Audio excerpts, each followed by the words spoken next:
Hello friends, welcome to our YouTube channel TSP classes. तो कैसे हैं आप सब? आई होप आप लोग बिल्कुल ठीक होंगे। तो चलिए आज की वीडियो में हम डिस्कस करने वाले हैं जो है अपनी अगली क्लास के बारे में, जो कि आज की क्लास होने वाली है हिंदी की। हिंदी पेपर नंबर 6 है और आज हम हिंदी की पहली क्लास जो है शुरू कर रहे हैं। तो चलिए, जो हमारा पहला पार्ट है वह है कहानी, लोक कथा और रोचक प्रसंग। अगर आप चैनल पे नए हैं तो चैनल को सब्सक्राइब करिएगा, लाइक करिएगा और शेयर करिएगा। देखिए, पहला चैप्टर क्या था? कहानी था। देख लीजिए फिर से, कहानी, लोक कथा और रोचक प्रसंग। यह पाठ 1 का नाम है। तो सबसे पहले हम पढ़ेंगे कहानी की उपयोगिता। कहानी की क्या उपयोगिता है? देखिए, नोट्स बनाते हुए चलेंगे आप। सबसे पहली और मेन बात ये है कि आप नोट्स बनाते हुए चलेंगे। साथ साथ वीडियो देखते जाइए, समझते जाइए और नोट्स बना लीजिए। नोट्स बनने के बाद फिर एक बार अगर आप रिवाइज कर लेते हैं उस चीज को, तो आपको वह चीज अच्छे से माइंड में सेट हो जाएगी। चलिए स्टार्ट करते हैं। कहानी की उपयोगिता। कहानी का उपयोग क्या है, क्या यूज है? देखिए, भाषा शिक्षण में कहानी का का सबसे अधिक महत्व है और कहानी गद्य साहित्य की अत्यधिक प्रिय विद्या है। कहने का मतलब है कि जो भाषा है, भाषा शिक्षण में कहानी सबसे ज्यादा जरूरी है, सबसे ज्यादा महत्व है, इसकी सबसे ज्यादा अधिक महत्व है। और कहानी गद्य साहित्य की अत्यधिक प्रिय विद्या है, अर्थात कि जो कहानी है वह गद्य साहित्य की अत्यधिक प्रिय है। मतलब क्या हुआ कि जो गद्य होता है वह पहले तो आप गद्य पद्य पता है ना, गद्य जो होता है वह कहानी के रूप में होता है, पैराग्राफ के रूप में होता है। और जो पद्य है वह लाइन, एक एक लाइन मतलब कविता के फॉर्म में होता है। तो जो हमारा गद्य है वह कहा मतलब कि किसमें होता है? पैराग्राफ के रूप में होता है, कहानी के रूप में होता है। इसीलिए कहा गया है कि जो कहानी है वह गद्य साहित्य की अत्यधिक प्रिय विद्या है। ओके, गद्य जो है, गद्य में कहानी सबसे ज्यादा यूज भी होती है। कहानियां आदिकाल से मानव के लिए शिक्षा और मनोरंजन का साधन रही है। अब देखिए, कहानी जो है वह किस तरीके से शिक्षा और मनोरंजन का साधन रही है, ये जान लेते हैं। जो कहानी होती है उससे क्या मिलता है? शिक्षा भी मिलती है और हमारा मनोरंजन भी होता है। अब देखिए, जैसे खरगोश और कछुए की स्टोरी है, उसको पढ़ने में हमें क्या मनोरंजन भी मिला और उससे हमको कुछ न कुछ सीख भी मिला। तो वही इसमें कह रहा है कि जो कहानियां होती हैं वह आदिकाल से मानव को मतलब मनुष्य मनुष्य के लिए शिक्षा और मनोरंजन का साधन रही है। ठीक है, मतलब मनुष्य को कहानी से कुछ न कुछ शिक्षा भी मिली और उनका मनोरंजन भी होता गया।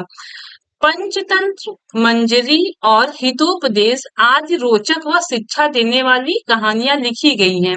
ये देखिए, कुछ कहानियों का नाम है जो कि पंचतंत्र है, मंजरी है और हितोपदेश।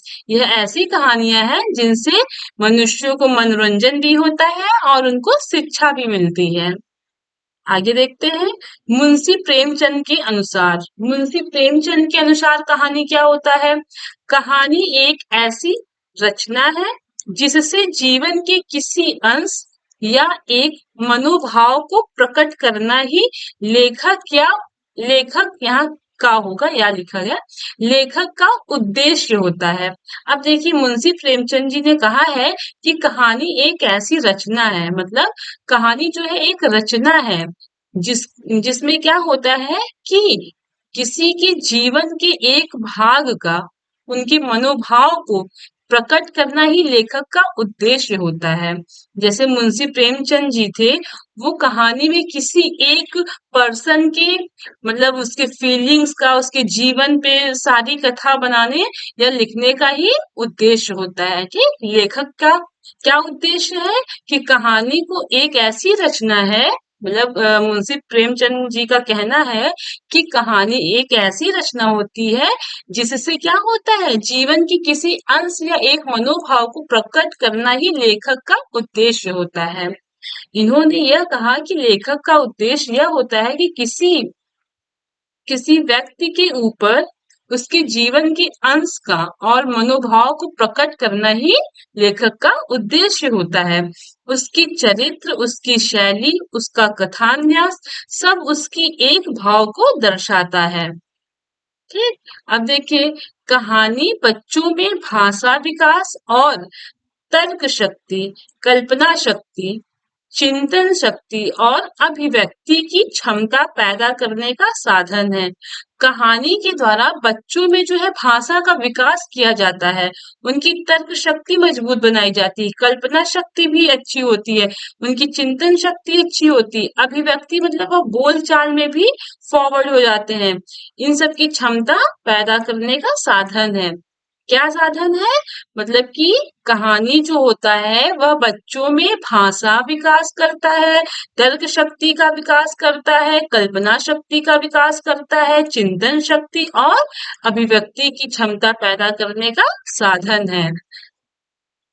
आगे देखिए, कहानी से बच्चों में सोचने, समझने, जानने, कल्पना करने, जोड़ने, घटाने की शक्ति विकसित करते हैं। अब देखिए, मान लीजिए बच्चों को कोई हम कहानी सुनाएं, ठीक? उससे क्या होता है कि बच्चों को नई नई भाषा मतलब नई नई शब्दों का ज्ञान होता है। वह कहानी से बहुत कुछ सीखते हैं। जैसे कि अब हमने उनको कहानी सुनाया, फिर उनसे उसी के दौरान क्वेश्चन पुट अप किया, तो क्या करते हैं, उनकी उससे तर्क शक्ति मजबूत हो जाती है। क्वेश्चन जब पूछेंगे तो वो चिंतन करेंगे, फिर अर्थ देंगे। तो इन सब चीजों से क्या होता है कि कहानी से जो है बच्चों में क्या होता है, सोचने समझने की भी क्षमता हो जाती है, तर्क शक्ति भी मजबूत हो जाता है, चिंतन शक्ति अच्छी होती है, कल्पना शक्ति अच्छी होती है। तो कहने का मतलब यही है कि कहानी जो है वह बच्चों में सोचने समझने, जानने, कल्पना करने, जोड़ने, घटाने की शक्ति विकसित करते हैं।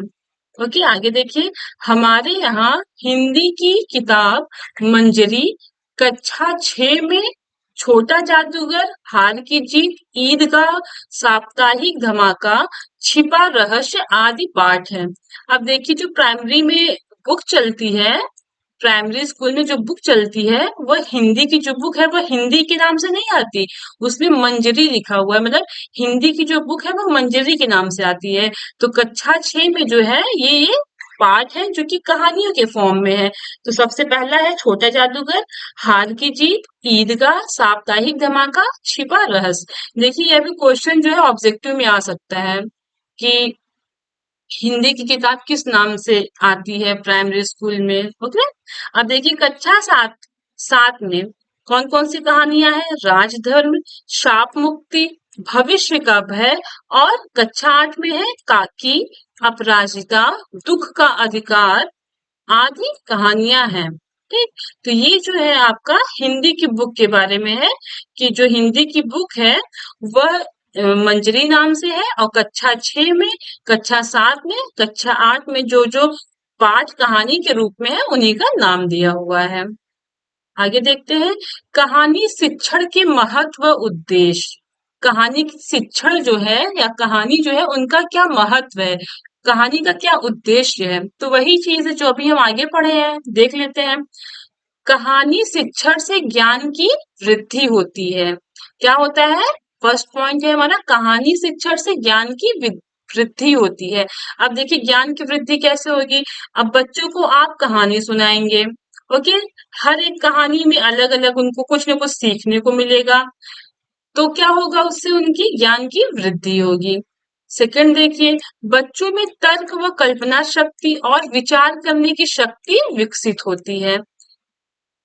जैसे बच्चों को कहानी सुनाया, फिर हम उनसे कुछ ना कुछ क्वेश्चन पुट अप करेंगे, तो क्या होगा कि वो तर्क देंगे कि नहीं मैम, आपने जब बताया था तो शेर ने ऐसा किया वैसा किया, तो उनसे तर्क शक्ति मजबूत होती है।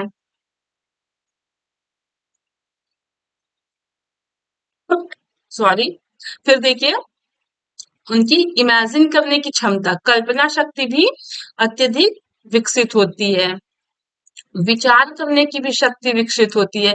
फर्स्ट सेमेस्टर में आप लोगों ने हिंदी में पढ़ा है कि बच्चों की कल्पना शक्ति किस तरीके से हम विकसित कर सकते हैं, तो आपको याद होगा कि कहानी शिक्षण द्वारा, है ना। अब यहाँ पे देखिए और उसको डिटेल में बताया गया है कहानी शिक्षण के बारे में, ठीक। तो नेक्स्ट देखिए थर्ड पॉइंट क्या है, बच्चों की साहित्य में रुचि विकसित होती है। कहानी, वैसे तो बच्चे कहानी के रूप में अगर नहीं रहेगा हिंदी, तो क्या होगा कि उनका इंटरेस्ट नहीं आएगा। साहित्य में जो है हिंदी के रूप में सारा पाठ होता है, तो उससे क्या होता है कि बच्चों को साहित्य में भी क्या होता है, उनकी रुचि आती है। ठीक। फोर्थ पॉइंट देखिए क्या है, ज्ञान को सरल व रोचक रूप से प्रस्तुत करता है। कहानी जो होता है वह ज्ञान को, मतलब कहानी से जो ज्ञान मिलती है उसको सरल और इंटरेस्टिंग रूप से क्या करता है, प्रेजेंट करता है। फिफ्थ देखिए पॉइंट क्या है, बच्चों में सामाजिकता की भावना को विकसित करता है। ठीक, कहानी के द्वारा क्या होता है, बच्चों में सामाजिकता की भावना भी विकसित होती है। सिक्स पॉइंट देखिए, बच्चों की मौखिक व लिखित अभिव्यक्ति को विकसित करता है। अब देखिए कहानी द्वारा कैसे मौखिक जो है विकसित होगा। आपने बच्चों को कहानी सुनाया, ठीक, फिर आप उनसे बोलिए कि अब आप उसी कहानियों को आप मुझे बताइए, या तो आप ऐसी कहानियां बताइए जो आपको पहले से पता हो। तो जब वो बताएंगे तो क्या होगा, उनकी मौखिक अभिव्यक्ति भी अच्छी होगी। और एक बार अगर आप कहानी सुना दिए, फिर उसके बाद उनको वही आप अगर इमला बोलते हैं तो भी उनकी लिखित अभिव्यक्ति भी अच्छी होती है। कहने का तात्पर्य यही है। सेवेंथ पॉइंट देखिए, बच्चों में ध्यान पूर्वक सुनने और समझने का कौशल। जब कहानी अच्छी होगी, इंटरेस्टिंग होगी, तो बच्चे क्या करेंगे, ध्यान पूर्वक उसको सुनेंगे और समझेंगे। तो कहानी के द्वारा बच्चों में क्या होता है कि ध्यान पूर्वक सुनने और समझने की कौशल का भी विकास होता है। एट्थ पॉइंट देखिए, कहानी से बच्चों में स्मरण शक्ति का विकास होता है। हाँ, क्या है, कहानी से बच्चों में स्मरण शक्ति का विकास होता है। अब देखिए, अगर हम कोई टॉपिक पढ़ा रहे हैं, उसको बस हमने पढ़ा लिया, बस हो गया, तो बच्चों को वो इतना अच्छे से याद नहीं होगा, वह जल्दी भूल जाएंगे। अगर हम किसी टॉपिक को बहुत रोचक तरीके से पढ़ा रहे हैं, उसमें कुछ हमने कहानी मतलब जोड़ दिया, उस टॉपिक को कहानी से उसको ऐड करके तब पढ़ाया, तो बच्चों को वो इंटरेस्टिंग भी लगेगा, और वह टॉपिक जो रहेगा वो बच्चों को ज्यादा दिन तक स्मरण मतलब याद भी रहेगा। तो क्या होता है कि कहानी से बच्चों में स्मरण शक्ति का भी विकास होता है। अब देखिए कहानी की विधियां, मतलब कहानी की कौन कौन सी विधि है। तो फर्स्ट है वार्तालाप विधि, सेकंड है प्रश्नोत्तर विधि, थर्ड है चित्र विधि, और फोर्थ है कहानी कथन विधि। देखिए क्वेश्चन में पूछ सकता है कि कहानी की कौन कौन सी विधियां हैं। अगर शॉर्ट क्वेश्चन आएगा 1 नंबर वाला, तो सिर्फ आपको यही 4 विधि लेके छोड़ देना है। अगर 2 नंबर में डिटेल में आएगा, तो आपको इसके बारे में भी लिखना है। अब तो ये अगर आप वीडियो अच्छे से देख रहे हैं ना, तो भी आपको क्लास में ही आधी से ज्यादा चीजें अच्छे से लर्न हो जाएगी। जैसे फर्स्ट कौन सा है, वार्तालाप विधि, सेकंड प्रश्नोत्तर विधि, थर्ड चित्र विधि, और फोर्थ जो है कहानी कथन विधि।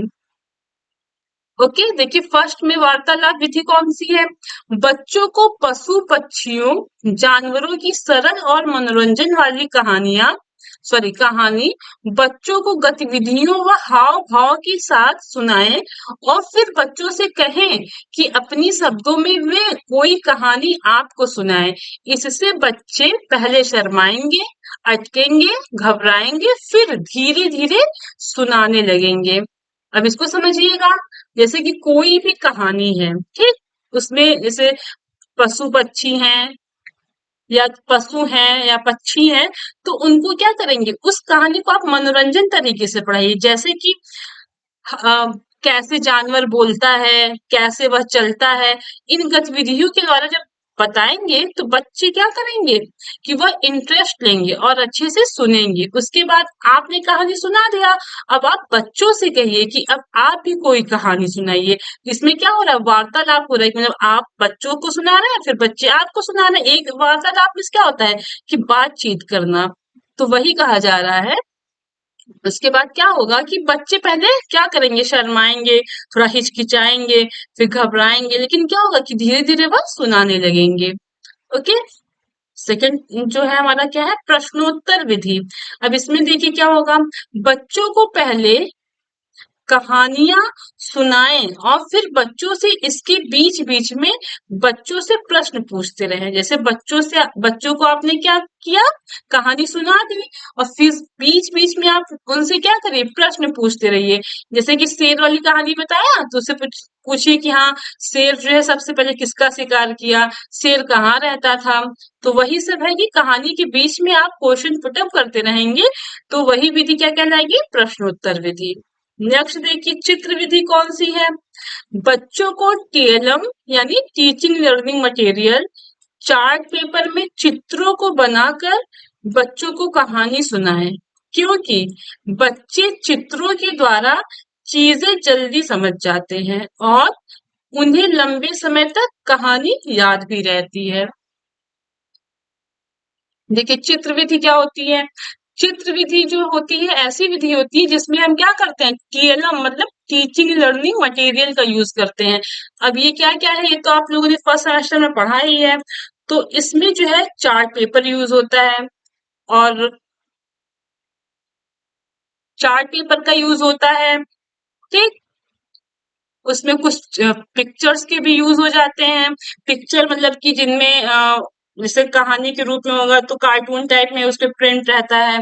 तो इन सब चीजों का जब यूज किया जाता है तो बच्चे क्या करते हैं कि अच्छे से उसको समझ जाते हैं और उन्हें लंबे समय तक वो उसको याद रखते हैं।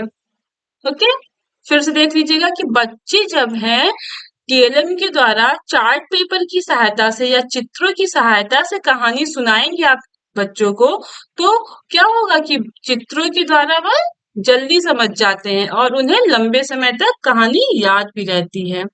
नेक्स्ट देखिए कहानी कथन विधि। बच्चों को छोटी सी सरल व रोचक कहानी पहले सुनाएं, फिर उससे सुने और बीच में छोटे छोटे कथनों को भी छोटे-छोटे कथनों को भी बताते रहें।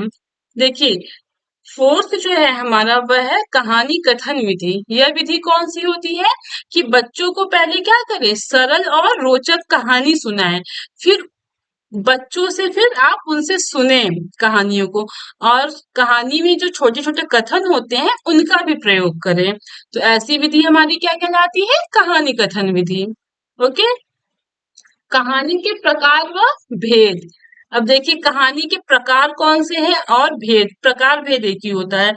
कहानियों में मनोरंजन के साथ साथ जीवन का सच, रहस्य, आदर्श, उद्देश्य छिपे रहते हैं, इसलिए कहानियां अनेक प्रकार की होती है। देखिए जो कहानियां होती है वो बहुत तरह की होती है, मतलब बहुत प्रकार की होती हैं। जैसे कि कुछ कहानियां मनोरंजन वाली होती हैं और मनोरंजन के साथ साथ जीवन का सच, मतलब कुछ कहानियां ऐसी होती हैं कि जो किसी सच्ची घटना पे आधारित होती है, ठीक। किसी रहस्य, जो कुछ कहानियां होती हैं जिनमें बहुत सारे रहस्य छुपे होते हैं। कुछ कहानियां आदर्शवादी होती है, मतलब कि कुछ ऐसे महापुरुषों के ऊपर कहानियां बनी रहती हैं, जो कहानियां आदर्श वाली कहानियां कहलाती हैं। कुछ कहानियों का उद्देश्य होता है, कुछ से हमें शिक्षा मिलती है। तो इस बेस पे कहानी अनेक प्रकार की होती है। तो आइए देखते हैं। फर्स्ट है सामाजिक कहानियां, सेकंड है धार्मिक कहानियां, थर्ड है ऐतिहासिक कहानियां, फोर्थ है चरित्र प्रधान कहानियां, फिफ्थ है घटना प्रधान कहानियां, सिक्स्थ है समस्यात्मक कहानियां। आगे देखते हैं, अब इसको हम थोड़ा डिटेल में पढ़ते हैं। तो देखिए सामाजिक कहानियां जो है फर्स्ट वाला उसको देख लेते हैं सबसे पहले। समाज की रीति रिवाज, परंपराओं, समस्याओं के बारे में बताते हैं। प्रसिद्ध उपन्यासकार और कहानीकार मुंशी प्रेमचंद की सभी कहानियां सामाजिक हैं। देखिए जो सामाजिक कहानियां हैं इसमें जो है समाज से संबंधित सारी कहानियां होती है कि समाज की रीति रिवाज कैसे हैं, उनकी जो है परंपराएं कैसी हैं, समाज में क्या क्या समस्याएं आती हैं, उन्हीं को हम सामाजिक कहानियां कहते हैं। जो हमारे उपन्यासकार और कहानीकार होते हैं उनकी सारी कहानियां जो होती है वो सामाजिक कहानियों से ही संबंधित होती है, ठीक। सेकंड देखिए धार्मिक कहानियां। धार्मिक कहानियां, इसमें उपदेश निहित होते हैं, उपनिषदों की कहानियां आदि। जैसे कि धार्मिक कहानियां हर धर्म से संबंधित है। जैसे मान लीजिए रामायण हो गया, महाभारत हो गया, बाइबल हो गया, कुरान हो गया, तो सारी कहानियां जो धर्म से संबंधित है वह धार्मिक कहानियां कहलाएंगी। थर्ड जो है ऐतिहासिक ऐतिहासिक कहानियां, पुरानी तथ्यों पर आधारित कहानियां ऐतिहासिक कहानियां कहलाती हैं। जैसे कि अ, मुगल साम्राज्य हो गया, मौर्य वंश हो गया, तो ऐसी जो इतिहास से संबंधित हैं वह कहानियां जो है ऐतिहासिक कहानियां होती हैं। ठीक है।